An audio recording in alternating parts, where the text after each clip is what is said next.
Kain tayo ng mixed nuts.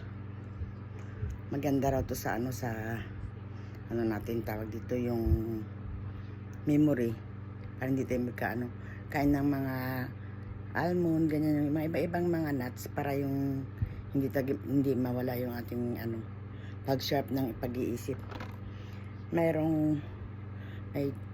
chocolate, tapos yung may raisins, may tong isa.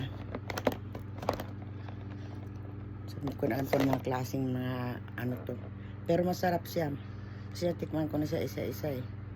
Ngayon, kakain ako ng konti. Naglalaba ako. Gusto ko dito yung yung black.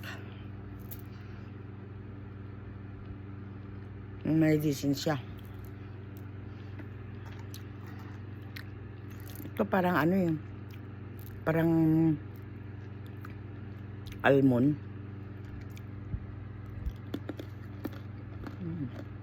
Sarap.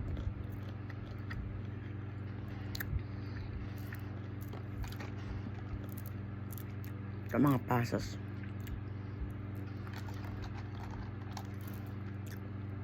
Ito naman parang kasoy.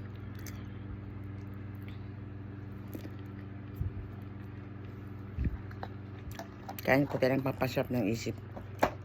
Maraming salamat. Thank you for watching.